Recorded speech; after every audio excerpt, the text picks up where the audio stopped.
안녕하세요. 오늘 우리는 전략적 사고와 행동이라는 주제로 함께 시간을 보내겠습니다. 전략이란 단순한 계획이 아닌 한정된 자원 속에서 무엇을 선택하고 어디에 집중할 것인가를 결정하는 과정입니다. 오늘 교육에서는 전략의 본질, 전략적 사고와 행동의 차이, 전략의 역사적 발전 과정, 그리고 이를 현장에서 어떻게 적용할 수 있는지 살펴볼 예정입니다.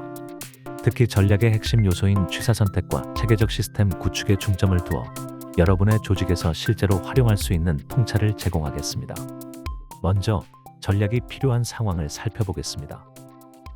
여러분, 잠시 눈을 감고 이런 상황을 상상해 보세요. 여러분은 한 회사의 CEO입니다. 시장은 빠르게 변화하고 경쟁사들은 계속해서 새로운 제품과 서비스를 출시하고 있습니다. 제한된 자원 그리고 불확실한 미래 속에서 여러분은 어떤 결정을 내려야 할까요? 많은 리더들이 이런 상황에서 두 가지 실수를 범합니다. 첫째, 모든 기회를 추구하려고 합니다. 이것도 해보고 저것도 해보자라는 식으로요. 둘째, 직관과 즉흥적 판단에만 의존합니다. 내 감이 이게 될 것 같아 라고 말이죠. 우리 회사에 새로운 사업 기회가 있지만 우리보다 규모가 큰 경쟁자들이 이미 시장을 장악하고 있다고 가정합시다. 이때 한정된 자원으로 어떻게 경쟁해야 할까요? 이럴 때 필요한 것은 명확한 전략적 사고와 체계적인 행동입니다. 전략이 없는 조직은 마치 키 없는 자동차와 같습니다. 엔진은 돌아가지만 어디로 가야 할지 모르죠. 그리고 많은 회사들이 전략이라는 말을 자주 사용하지만 정작 전략이 무엇인지, 어떻게 수립하고 실행해야 하는지에 대해서는 명확히 이해하지 못하고 있습니다. 오늘 우리는 이런 혼란을 해소하고 진정한 전략적 사고와 행동이 무엇인지 함께 살펴보려 합니다. 먼저 전략의 기본 개념부터 시작해 볼까요? 전략이라는 단어를 들으면 어떤 생각이 떠오르시나요? 흔히들 거창한 계획이나 비전 선언문을 떠올리곤 합니다. 하지만 전략의 본질은 사실 매우 단순합니다. 한자로 표현하면 취사선택입니다. 무엇을 취하고 무엇을 버릴 것인가를 선택하는 것이죠. 전략의 출발점은 전쟁입니다. 카르타고의 한니발 장군을 아시나요? 그는 4만의 군사로 로마의 10만 대군을 물리쳤습니다. 어떻게 가능했을까요? 바로 제한된 자원 속에서 선택과 집중을 했기 때문입니다. 한니발은 돌팔매질을 잘하는 병사들을 전면에 배치하고 양측면에는 강력한 기마병을 배치했습니다. 그리고 로마군이 공격해오자 전략적으로 후퇴하며 그들을 포위하는 전술을 사용했죠. 이처럼 전략은 제한된 자원 속에서 무엇을 선택하고 집중할 것인가를 결정하는 과정입니다. 모든 것을 다 할 수 있다면 전략은 필요 없습니다. 하지만 현실에서는 자원이 항상 제한되어 있죠. 모 대기업의 사례를 통해 취사 선택을 이해해 봅시다. A기업은 원래 교복과 비디오 테이프를 만들던 작은 회사였습니다. 그런데 어떻게 현재의 대기업이 되었을까요? 그들은 각 사업부에서 가장 탁월하게 경쟁력 있는 것 하나씩을 만들라는 특명을 내렸죠. 각 사업부마다 특별한 것을 기획하려고 했었고, 그 중에서 A기업의 숙박 사업부에서 특화된 음식이 탄생하게 되었습니다. 이는 추후 A기업의 주방 전자제품 사업으로 발전했습니다. 어떠신가요? 취사 선택의 의미가 와닿으시나요? 그렇다면 전략은 어느 시대에나 똑같이 기획되고 적용되었을까요? 전략의 개념은 시대에 따라 변화해 왔습니다. 이를 크게 세 세대로 나눌 수 있습니다. 1세대 전략은 플래닝에 집중했습니다. SWOT 분석이나 PEST 분석과 같은 도구를 활용해 환경을 분석하고 계획을 수립했죠. 강점, 약점, 기회, 위험 요소를 파악하는 것이 핵심이었습니다. 하지만 이런 방식은 너무 많은 시간이 소요된다는 단점이 있었습니다. 2세대 전략은 포지셔닝에 초점을 맞췄습니다. 블루오션 전략이 대표적인 예시죠. 알래스카의 냉장고를 판다든지 아프리카 원주민에게 신발을 판다든지 아무도 가지 않은 시장을 개척하는 것입니다. 김희찬 교수의 ERRC 모델도 이 시기에 등장했습니다. 무엇을 제거하고 줄이고 증가시키고 창조할 것인가를 결정하는 방법론이죠. 3세대 전략은 내부 역량에 집중합니다. 외부 환경보다는 조직 내부의 핵심 역량을 강화하는 데 중점을 둡니다. 한 예로 모 대기업에서는 직원들에게 근무 시간의 20%를 자유롭게 사용하도록 허용함으로써 창의성을 증진시키는 이른바 8대2 규칙을 수행하고 있습니다. 평가 방식 또한 3세대에 접어들면서 MBO에서 OKR로 변화했습니다. 현재는 인공지능 시대로 넘어가면서 전략의 패러다임이 또 한 번 변화하고 있습니다. 경영 컨설팅 기업들은 전통적인 전략 수립보다는 AI와 플랫폼을 활용한 비즈니스 모델을 개발하는 방향으로 변화하고 있습니다. IBM이 컴퓨터 하드웨어 제조에서 AI 기반 의료 시스템으로 전환한 것처럼요. 그러나 시대가 변해도 전략의 핵심은 여전히 선택입니다. 한자성어로는 취사선택과 함께 접촉선택도 기억할 필요가 있습니다. 먼저 접촉하는 자가 먼저 얻는다는 뜻으로 새로운 기회를 빠르게 포착하고 행동하는 것의 중요성을 강조합니다. 전략을 이야기할 때 가장 큰 오해 중 하나는 전략적 사고와 전략적 행동을 구분하지 못하는 것입니다. 둘은 분명히 다른 개념입니다. 전략적 사고는 CEO나 경영진의 머릿속에서 일어나는 일입니다. 우리 회사는 이런 방향으로 가야 해. 이 시장에 진출하면 좋겠어. 와 같은 생각이죠. 반면 전략적 행동은 이러한 사고를 바탕으로 실제로 무엇을 실행할 것인지를 결정하고 움직이는 것입니다. 많은 리더들이 범하는 실수는 전략적 사고만 하고 전략적 행동으로 연결시키지 못하거나 아니면 반대로 본인이 직접 현장에서 전략적 행동을 취하려고 한다는 것입니다. 예를 들어볼까요? 한 회사의 대표가 신규 사업을 성장시키자라는 전략적 사고를 했다고 합시다. 그런데 이 생각을 직원들과 명확히 공유하지 않고 본인만 직접 고객사를 이곳저곳 방문해 계약을 따내려 한다면 어떻게 될까요? 직원들은 대표의 의도를 정확히 알지 못해 붕 뜨게 됩니다. 심지어 대표의 즉흥적인 결정이 기존에 세워둔 계획과 충돌할 수도 있죠. 이러한 상황에 대한 올바른 방법을 설명하겠습니다. 대표는 전략적 사고를 명확히 정리해 직원들과 공유합니다. 그리고 팀에게 세부 실행 방안을 마련하도록 합니다. 회사의 마케팅 부서는 타겟 고객을 분석하고 영업 부서는 접근 전략을 세우는 식으로요. 대표는 이들이 가져온 대안 중에서 최적의 방안을 선택하는 역할을 담당합니다. 이것이 바로 파랑새 증후군을 막는 방법입니다. 파랑새 동화를 아시나요? 아이들이 파랑새를 찾아 세상을 돌아다녔지만 결국 파랑새는 자기 집 거실에 있었다는 이야기입니다. 기업도 마찬가지입니다. 좋은 인재와 아이디어를 외부에서만 찾으려 하지 말고 내부 구성원들의 역량을 끌어내는 데 집중해야 합니다. 전략적 사고는 목적지를 정하는 것이고 전략적 행동은 그곳에 도달하기 위한 지도를 그리고 실제로 운전하는 것입니다. 리더는 목적지를 명확히 제시하고 팀이 지도를 그릴 수 있도록 해야 합니다. 전략의 개념과 사고 행동의 차이를 이해했다면 이제 전략을 효과적으로 실행하기 위한 체계적 접근법을 살펴보겠습니다. 먼저 전략 실행에서 가장 중요한 것은 정렬입니다. 조직의 모든 부분이 같은 방향을 바라보고 있어야 합니다. 이를 위해서는 세 가지 요소가 필요합니다. 첫째, 전략의 명확한 커뮤니케이션입니다. 전략은 단순하고 이해하기 쉬워야 합니다. 우리는 고객 경험을 혁신하여 시장 점유율을 높일 것이다. 와 같이 명확한 메시지를 전달해야 합니다. 또한 반복적으로 메시지를 전달하는 것도 중요합니다. 직원들이 그 메시지를 내재화할 때까지 꾸준히 전달해야 합니다. 둘째, 역할과 책임의 명확화입니다. 누가 무엇을 담당할 것인지 분명히 정해야 합니다. 스티브 잡스는 회의에서 항상 DRI를 지정했습니다. 각 업무에 직접적인 책임을 지는 개인을 명확히 함으로써 책임감을 높이고 실행력을 강화했죠. 셋째, 성과 측정 시스템의 구축입니다. 측정할 수 없으면 관리할 수 없다는 말이 있죠. 전략의 실행 상황을 지속적으로 모니터링하고 평가할 수 있는 시스템이 필요합니다. KPI 핵심 성과 지표를 설정하고 정기적으로 이를 검토하는 것이 중요합니다. 그러나 전략 실행에서 흔히 발생하는 문제는 계획 자체에만 집중하는 것입니다. 계획은 필요하지만 계획만으로는 충분하지 않습니다. 스콧 애덤스가 말했듯이 목표보다 시스템이 중요합니다. 예를 들어 10kg 감량이라는 목표 대신 매일 30분 운동하고 건강한 식사를 한다는 시스템을 만드는 것이 더 효과적입니다.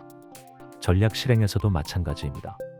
시장 점유율 20% 달성이라는 목표보다는 매주 10명의 신규 고객을 만나고 제품 피드백을 수집하며 격주로 제품을 개선한다는 시스템을 구축하는 것이 더 효과적입니다. 그리고 전략 실행에서 놓치기 쉬운 부분은 문화입니다. 아무리 좋은 전략과 시스템을 갖추더라도 조직 문화가 이를 뒷받침하지 않으면 성공하기 어렵습니다. 예를 들어 혁신을 강조하는 전략을 세웠는데 실패를 용납하지 않는 문화라면 어떻게 될까요? 직원들은 위험을 감수하지 않을 것이고 결국 혁신은 일어나지 않을 것입니다. 토니 셰이의 자포스는 고객 서비스 제일주의라는 전략을 문화로 완전히 체화한 좋은 사례입니다.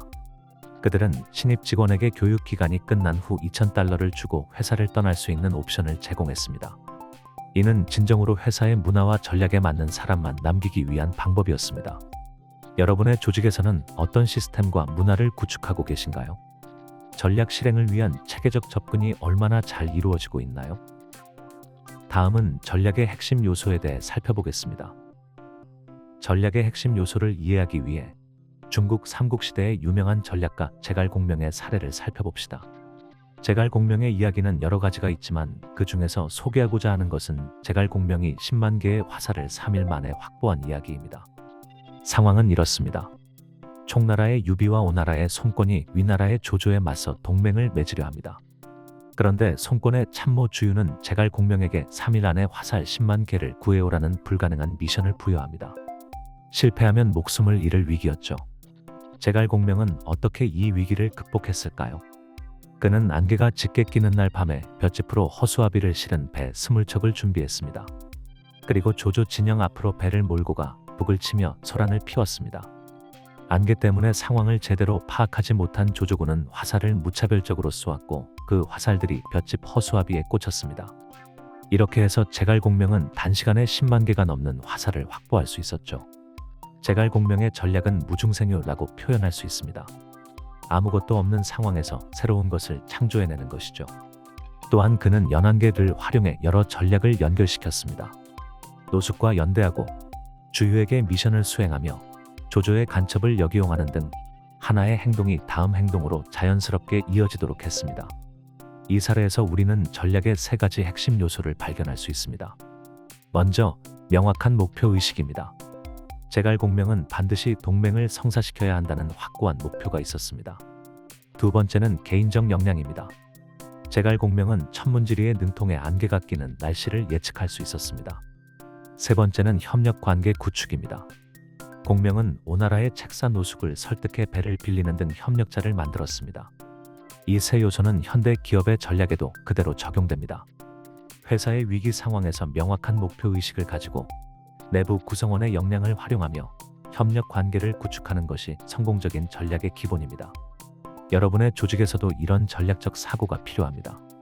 제한된 자원 속에서 무엇을 창조해낼 수 있을까요? 어떤 협력 관계를 구축해야 할까요?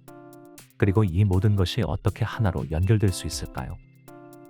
이번에는 현대 기업들이 어떻게 전략을 성공적으로 실행했는지 몇 가지 사례를 살펴보겠습니다. 첫 번째 사례는 넷플릭스입니다. 넷플릭스는 원래 DVD를 우편으로 배송하는 사업으로 시작했습니다. 그러나 디지털 환경이 변화하면서 CEO 리드 헤이스팅스는 과감한 전략적 결정을 내립니다. 바로 스트리밍 서비스로의 전환이었죠. 당시 많은 사람들이 이 결정을 비판했습니다. DVD 대여 사업이 아직 수익성이 좋았기 때문이죠. 하지만 헤이스팅스는 장기적 관점에서 스트리밍이 미래라고 판단했습니다. 더 나아가 그는 콘텐츠 제작에도 과감히 투자했습니다. 2013년 하우스 오브 카드라는 오리지널 시리즈에 $1억 투자한 것이 대표적인 예죠. 이런 선택과 집중 전략 덕분에 넷플릭스는 오늘날 글로벌 엔터테인먼트 기업으로 성장할 수 있었습니다. 두 번째 사례는 애플입니다. 스티브 잡스가 1997년 애플로 복귀했을 때 회사는 70개가 넘는 제품을 생산하고 있었고 파산 직전이었습니다. 잡스는 제품 라인을 단 4개로 줄였습니다. 소비자용 전문가용 데스크톱과 노트북으로 단순화한 것이죠. 이는 1000개의 노와 하나의 예스라는 그의 철학을 반영합니다. 애플의 성공 비결은 바로 이 취사 선택에 있었습니다. 많은 것을 하려 하지 않고 소수의 제품에서 최고가 되는 데 집중했죠. 이후 아이팟, 아이폰, 아이패드로 이어지는 혁신적인 제품들도 같은 철학에서 탄생했습니다. 세 번째 사례는 아마존입니다. 제프 베조스는 고객 집착이라는 명확한 전략을 가지고 있었습니다. 모든 의사결정에서 이것이 고객에게 최선의 선택인가를 기준으로 삼았죠. 더불어 그는 장기적 관점을 견지했습니다. 아마존은 초기 10년 동안 거의 수익을 내지 못했지만 베조스는 지속적으로 고객 경험 개선과 인프라 구축에 투자했습니다. 특히 주목할 만한 전략은 빈 의자, 즉 엠티체어 전통입니다. 아마존의 회의에는 항상 한 자리를 비워두는데 이는 그 자리에 고객이 앉아 있다고 생각하기 위함입니다. 모든 논의는 고객의 관점에서 이루어져야 한다는 철학이죠. 이 세 기업의 사례에서 공통점을 발견할 수 있습니다. 바로 명확한 방향성, 과감한 취사 선택, 그리고 지속적인 실행입니다. 넷플릭스는 스트리밍과 오리지널 콘텐츠에, 애플은 소수의 뛰어난 제품에, 아마존은 고객 경험에 집중했습니다. 이들은 모든 것을 다 하려 하지 않고 핵심 역량에 집중했습니다. 여러분의 조직에서는 무엇에 집중해야 할까요? 어떤 것을 선택하고 어떤 것을 과감히 포기해야 할까요? 성공 사례만큼이나 실패 사례에서도 많은 것을 배울 수 있습니다. 특히 전략 실패의 사례는 우리에게 소중한 교훈을 줍니다. 첫 번째 사례는 코닥입니다. 코닥은 한때 필름 사진 시장을 지배하던 기업이었습니다. 재미있는 사실은 디지털 카메라를 최초로 발명한 것도 코닥이었다는 점입니다. 1975년 코닥의 엔지니어 스티브 세슨이 세계 최초의 디지털 카메라를 만들었죠. 그러나 코닥의 경영진은 우리는 필름을 파는 회사다 라며 디지털 기술에 투자하지 않았습니다. 결국 디지털 카메라 시장이 성장하면서 코닥은 시장 점유율을 잃기 시작했고 2012년에는 파산 보호를 신청하게 됩니다. 코닥의 실패는 현상 유지 편향의 위험성을 보여줍니다. 변화하는 환경에 적응하지 못하고 기존 사업 모델에만 집착한 것이 실패의 원인이었죠. 두 번째 사례는 노키아입니다. 2000년대 초반까지 노키아는 전 세계 휴대폰 시장의 절반 이상을 차지하던 절대 강자였습니다. 그러나 2007년 애플이 아이폰을 출시하며 스마트폰 시대가 도래했을 때 노키아는 이 변화를 심각하게 받아들이지 않았습니다. 그들은 자사의 신비한 OS를 고수했고 터치스크린의 중요성을 간과했습니다. 노키아의 전 CEO 스티븐 엘롭은 나중에 이렇게 회고했습니다. 우리는 기술적으로 뒤처진 것이 아니라 전략적으로 뒤처졌다. 노키아는 2013년 결국 모바일 사업부를 마이크로소프트에 매각했습니다. 이 사례는 성공에 덫에 빠진 기업의 전형적인 모습을 보여줍니다. 과거의 성공 방식에 집착하다 보니 변화하는 시장에 적응하지 못한 것이죠. 세 번째 사례는 워너브라더스 디스커버리, 현 워너브라더스의 이야기입니다. 2023년 워너브라더스 디스커버리의 CEO 데이비드 자슬라프는 스트림라이닝 전략을 발표했습니다. 이 전략의 핵심은 비용 절감과 수익성 개선이었습니다. 그 과정에서 완성된 영화 배트걸은 개봉 직전에 취소되었고 HBO Max에서 많은 콘텐츠가 삭제되었습니다. 이 결정은 단기적으로 재무제표를 개선시켰지만 창작자들과 팬들의 신뢰를 크게 훼손했습니다. 많은 감독과 작가들이 워너와의 협업을 꺼리게 되었고 구독자 수도 감소했습니다. 이는 단기적 재무 성과에만 집중하는 전략의 위험성을 보여줍니다. 이 사례들에서 배울 수 있는 교훈은 무엇일까요? 첫째, 환경 변화에 민감하게 반응해야 합니다. 코닥과 노키아는 시장 변화를 간과했고 그 결과 경쟁에서 뒤처졌습니다. 둘째, 과거의 성공에 안주하지 말아야 합니다. 어제의 성공 방식이 내일의 성공을 보장하지는 않습니다. 셋째, 단기적 성과와 장기적 가치 창출 사이의 균형을 유지해야 합니다. 워너의 사례처럼 단기적 재무 성과에만 집중하면 장기적인 경쟁력을 잃을 수 있습니다. 전략의 실패는 단순히 나쁜 선택을 했기 때문이 아니라 대부분 전략적 사고의 부재 또는 전략 실행의 미흡에서 비롯됩니다. 여러분은 자신의 조직에서 이러한 함정을 어떻게 피할 수 있을지 한번 생각해 보시기 바랍니다. 마지막으로 배운 내용을 다시 한번 되짚어 보겠습니다. 지금까지 우리는 전략의 개념, 전략적 사고와 행동의 차이, 그리고 실행력의 중요성에 대해 살펴보았습니다. 이제 이 모든 요소를 어떻게 통합하여 조직 내의 전략적 선순환 구조를 만들 수 있을지 알아보겠습니다. 전략적 선순환 구조는 다음과 같은 단계로 이루어집니다. 먼저 첫 번째, 명확한 미션과 비전 설정. 조직이 왜 존재하는지, 어디로 가고자 하는지를 명확히 합니다. 이는 모든 전략적 결정의 기준이 됩니다. 두 번째, 전략적 사고 공유입니다. CEO나 경영진의 전략적 사고를 구성원들과 명확히 공유합니다. 우리는 혁신적인 제품으로 시장을 선도할 것이다. 우리는 고객 경험을 최우선으로 할 것이다 등의 방향성을 제시합니다. 세 번째, 구성원 역량 강화입니다. 전략을 실행할 수 있는 인력을 개발합니다. 교육, 코칭, 멘토링 등을 통해 직원들이 필요한 역량을 갖출 수 있도록 돕습니다. 네 번째, 아이디어 생성 장려입니다. 구성원들이 다양한 아이디어를 제안할 수 있는 문화를 조성합니다. 회의에서 어떻게 하면 고객 경험을 향상시킬 수 있을까?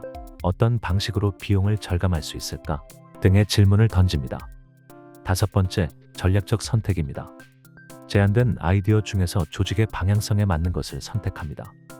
취사 선택의 원칙을 적용해 자원을 효율적으로 배분합니다. 6번째로, 실행 및 모니터링이 있습니다. 선택된 전략을 실행하고 그 결과를 지속적으로 모니터링합니다. 필요에 따라 전략을 수정하거나 보완합니다. 이런 선순환 구조가 형성되면 조직은 환경 변화에 유연하게 대응하면서도 일관된 방향성을 유지할 수 있습니다. 구성원들은 자신의 역할과 기여가 조직의 큰 그림에서 어떤 의미가 있는지 이해하게 되고, 이는 높은 몰입도와 성과로 이어집니다. 마지막으로, 우리가 가장 경계해야 할 것은 일관성 없는 지그재그 경영입니다. 대표님이 오늘은 A 전략을 강조하다가 내일은 갑자기 B 전략으로 바꾸면 구성원들은 혼란에 빠지고 실행력이 저하됩니다. 전략은 신중하게 선택하되 한번 결정했다면 일정 기간 일관되게 실행해야 합니다. 여러분, 오늘 배운 내용을 어떻게 자신의 조직에 적용할 수 있을까요? 현재 여러분 조직의 전략적 사고와 행동은 어떤 단계에 있나요? 그리고 어떻게 하면 더 나은 선순환 구조를 만들 수 있을까요? 오늘 우리는 전략의 본질, 전략적 사고와 행동의 차이, 그리고 이를 통합해 조직의 선순환 구조를 만드는 방법에 대해 알아보았습니다. 이 자리에서 여러분이 마음속 깊이 가져갔으면 하는 메시지는, 전략은 거창한 계획이 아니라 일상적인 선택의 연속이라는 것입니다. 매일 무엇을 선택하고 무엇을 버릴 것인지 결정하면서 우리는 전략을 실천하고 있는 것입니다. 여러분은 여러분이 속한 조직에서 어떤 전략적 선택을 하고 계신가요? 그리고 그 선택이 조직의 미래를 어떻게 형성할 것이라고 생각하시나요? 학습을 마친 후 한 가지 전략적 선택을 해보세요. 무언가를 과감히 버리고 다른 무언가에 집중해보세요. 그리고 그 결과가 어떻게 나타나는지 관찰해보세요. 이런 작은 실천이 모여 여러분의 조직의 전략적 선순환 구조를 만들어낼 수 있습니다. 또한 전략 수립과 실행은 지속적인 과정이라는 점을 기억하세요. 완벽한 전략을 한 번에 만들 수는 없습니다. 방향을 설정하고 첫 발을 내딛고 피드백을 받고 조정하는 과정을 반복해야 합니다. 이런 과정 속에서 여러분의 전략적 사고 능력과 실행력은 점점 더 발전할 것입니다. 손자병법에 상병벌모라는 말이 있습니다. 최고의 전략은 전쟁을 하지 않고도 이기는 것이라는 뜻입니다. 비즈니스에서도 마찬가지입니다. 직접적인 경쟁보다는 전략적 사고와 행동을 통해 우리만의 고유한 가치를 창출하는 것이 중요합니다. 오늘 배운 내용이 여러분의 조직과 개인적인 성장에 도움이 되길 바랍니다. 전략적 사고와 행동을 통해 더 큰 성공을 이루시길 기원합니다. 감사합니다.